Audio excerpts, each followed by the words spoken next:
5,000 likes to this video, we will upload more patriotic news. Thank you. Government took $1.6 million of your tax dollars to spend on this. You'll be angry.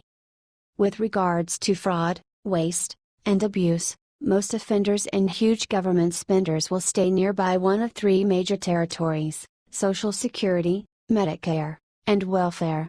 This isn't one of those spots. This sort of waste is new. You've most likely heard about 6 stories about the legislature paying individuals to reveal to us what we definitely know. Being obese is unhealthy. Well, much obliged, virtuoso. Smoking is terrible for you, you don't state. What's more, today, we have another one: drinking soda isn't good for you. And this specific pearl of a perception accompanies, sit tight for it, a $1.6 million price tag. The truth is stranger than fiction, $1.5 million, to have the capacity to tell individuals that soda isn't good for you. Via the Daily Caller, the National Institute of Health, NIH, awarded Augusta University physiologist Truth Harris $1.6 million to study the health effects of soft drinks on people. The 4-year grant will be used to determine why sugar sucrose is more potent, or cause weight gain faster, when poured in the form of a soda than when it is eaten as solid food. So, it's fair, we're not so much discovering that soda is bad for you, we're just trying to determine how bad. Interesting question, I guess. But I cannot see the answer worth $1.6 million. Or, on the other hand, any place near $1.6 million. Also, it's difficult to see exactly where every one of these costs is originating from. Physiologist Truth Harris will use lab rats for the study, feeding them sugar water and measuring their body's response. Harris research focuses on the hormone leptin, which helps control body composition. Possibly. Perhaps the rats are truly costly? Maybe we're having them transported in from Mars. The most amazing piece of this entire study is found in the caller's last section. The $1.6 million grant will cover 4 years of research, at the end of which Harris will have to finish her research on the project or reapply for more funding. Things being what they are, you're stating this could cost more than $1.6 million? Dear God. See, we should make this simple: soda is terrible for you. Try not to drink excessively of it. Problem solved, right? What do you think about this? Do not hesitate and write your thoughts in the comment section below. Thank you for reading.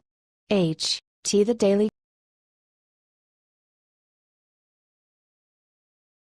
Resignation.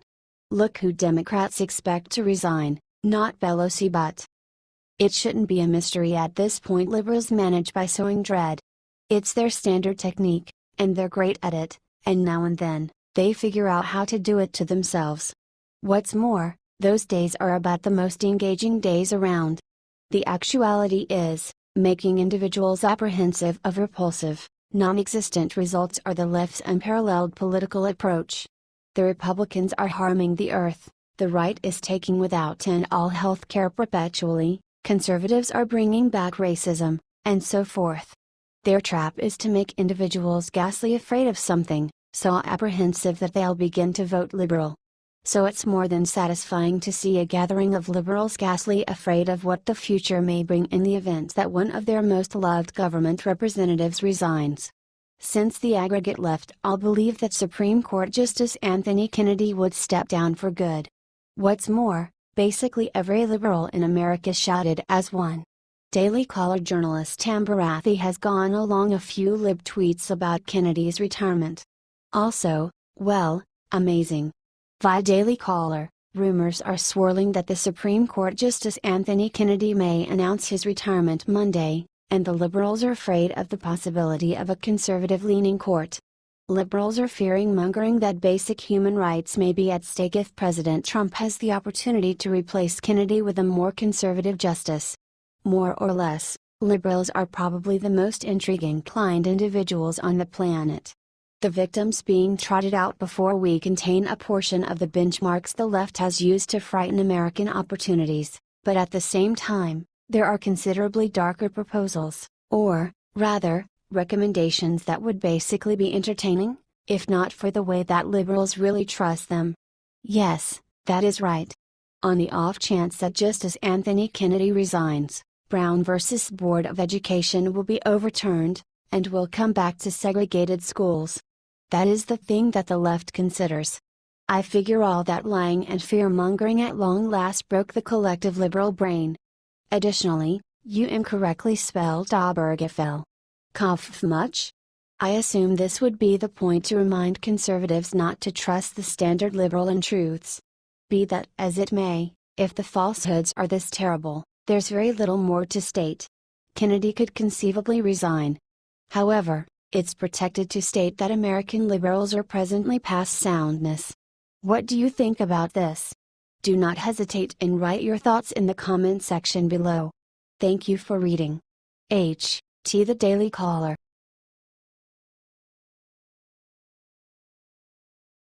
Governor Jerry Brown just got very bad news about his gas tax hike straight from the Republicans. We've discussed how wild Democrats are in California. Their widespread spending and the radical plan will assuredly decimate the once awesome state. Be that as it may, all's not lost. It appears there are more than a couple of Republicans who are battling to save their home. Via Free Beacon, California Republicans opposed to the latest gas tax increase said they have gathered more than enough signatures to launch a recall effort against Assemblyman Josh Newman, a recently elected Democrat whose surprising win gave his party a supermajority that could pass tax increases without single GOP vote.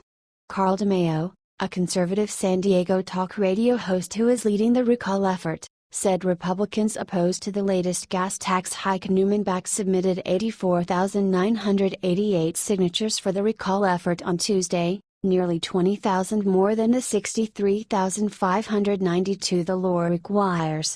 The overwhelming number of signatures we have collected for just 6 weeks demonstrates a real rebellion is brewing in California against out-of-control tax raisers in the state legislature, DeMaio told the Washington Free Beacon. The gas tax hike is only one of numerous loathsome thoughts proposed by Governor Jerry Brown. This blockhead needs to drive a radical, socialist motivation on the state. He needs to finance every one of the projects for illegals and lawbreakers, to his inept environmental plans. That cash needs to originate from someplace. Along these lines, a monstrous gas tax hike, something no one can dodge, is the arrangement. This is ideal out of the liberal playbook. Rebuff persevering subjects, the ones that help the state, with a specific end goal to profit the freeloaders and officials. The way that such a large number of individuals marked the request of demonstrates there are numerous in California who aren't bringing this socialist takeover resting. They won't let damaging plans of Brown to sink their state. Be that as it may, will it be sufficient? We'll need to sit back and watch. What do you think about this? Do not hesitate and write your thoughts in the comment section below. Thank you for reading. H.T. Free Beacon.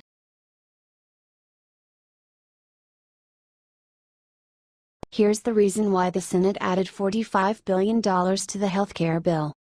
In spite of the fact that we dislike it, we can't stay away forever to a period when the legislature wasn't destroying our healthcare. Whatever we can trust is that they pass laws that repeal unpleasant Obamacare and help address the gigantic expenses of health coverage. However, it appears we have far to go, particularly as they propose another costly extra. Via IJR, aside from the broader concern about the Senate health care bill, such as Medicaid cuts, one of the more specific issues that gets raised up consistently is that it does not deal adequately with the growing crisis of opiate abuse and addiction. The new changes earmark a minimum $45 billion more towards the opioid crisis, but critics argue that this does not work if opioid addicts lose their coverage in the first place. Grants, which would be how much of the money would be distributed, would largely go to 12-step recovery programs. Access to regular medical treatment, cognitive behavioral therapy, and drugs that treat opiate addiction would not be helped by such grants. This sort of concern features the issue with government-included health care. I question many individuals like the possibility of their tax dollars going to help individuals who abuse drugs. A large portion of us wants sick individuals to get the help they require. However, sedate addicts expedited this themselves. While they require help, does it request $45 billion from citizens? It's a tight spot. One of numerous, when you attempt to utilize tax dollars to pay for something as colossal as health care. A few of us would rather have the administration and such spending altogether. Yet, that won't occur at any point in the near future. What do you think about this? Do not hesitate and write your thoughts in the comment section below. Thank you for reading. HTIJR.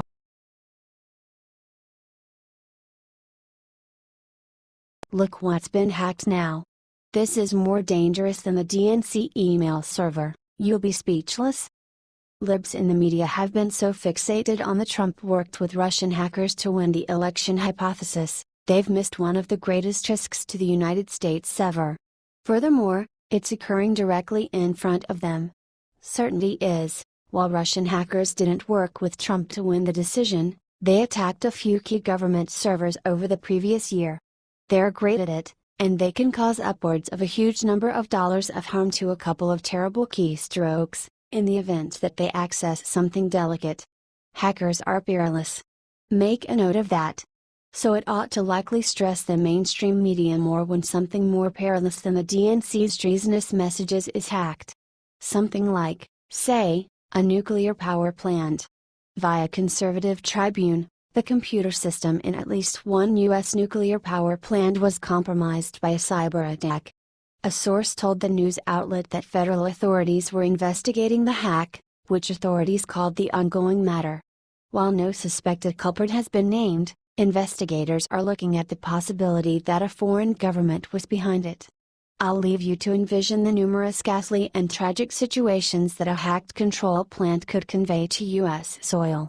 Fortunately, there's a splendid side. From what experts can tell, just a minor piece of the plant's systems were hacked. Along these lines, no urgent systems. Just the money-related systems. That is the uplifting news. The awful news? Read the last line again. Detected over recent months. So, this wasn't a one-time thing? This occurred again and again, finished a time of months? Regardless, you didn't see it? Pardon me, however, it doesn't give me certainty that you'll see the imperative hack when it comes. Unless you have an opportunity to take a gander at it months after the fact. You know. After the emergency. The scalawags behind the hack are as yet unknown. Be that as it may, dislike there's a deficiency of furious, savvy individuals who might readily take control of a nuclear power plant, on the off chance that they approached Russia, China, North Korea, absolutely ISIS. It's a snatch sack of perilous U.S. foes. Furthermore, there's a decent possibility that one of them has been attempting to access a nuclear power plant. What do you think about this? Do not hesitate and write your thoughts in the comment section below. Thank you for reading. Conservative